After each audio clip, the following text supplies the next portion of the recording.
Ya, jadi fidyah itu memang ada beberapa pendapat. Pertama, kalau kita mengambil minimal fidyah itu adalah 1 mud. Ya, 1 mud itu berarti seperempat sok. Ya, ini kalau kita kembali kepada hadis ya. 1 mud itu kalau dulu kan belum ada alat timbang seperti kita sekarang ada literan atau kilogram begitu.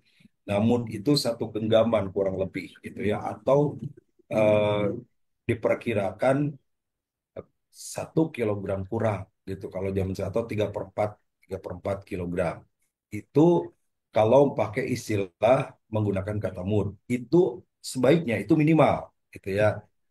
Tapi kalau vidya mau lebih silakan karena juga pendapat lain vidya itu dihitung dari kebiasaan makan setiap hari.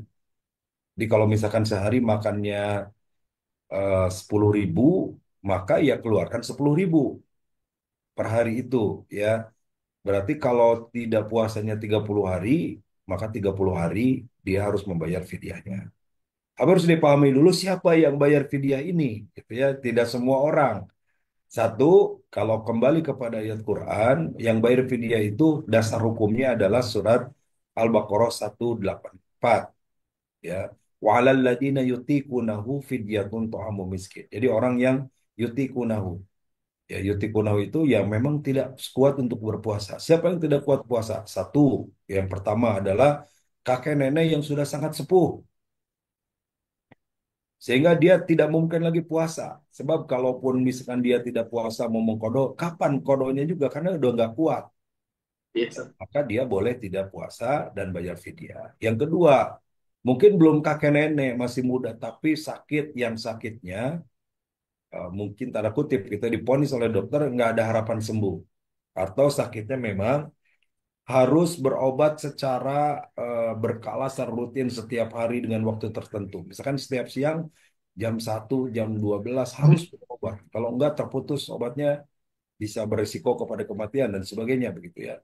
Maka itu juga termasuk yang bisa bayar fidyah. Ya, yang ketiga wanita hamil dan menyusui. Jadi setelah hamil kemudian menyusui, ya, ini ada dua pendapat bagi yang sanggup kemudian dia ketika hamil menyusuinya bayar fidyah nanti sudah leluasa mungkin dia bayar kodoknya. Tapi ada juga yang mengatakan dia bayar fidyah cukup karena bisa jadi hamil itu udah 9 bulan tuh ya udah masuk Ramadan 1 Ramadannya. Nanti menyusui 2 tahun masanya jadi nggak ada sempat nih untuk membayar maka dia membayar fidyah saja gitu. Itu juga pendapatnya ada.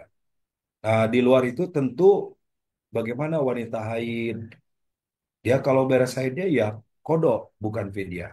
Bagaimana kalau orang sakit? Kalau sakit dan punya harapan sembuh, bukan sakit yang menahun, bukan sakit yang eh, tidak ada harapan sembuh lagi, maka ketika puasa Ramadan dia sakit, dia tidak puasa, maka di luar Ramadan dia membayarnya dengan berkodok.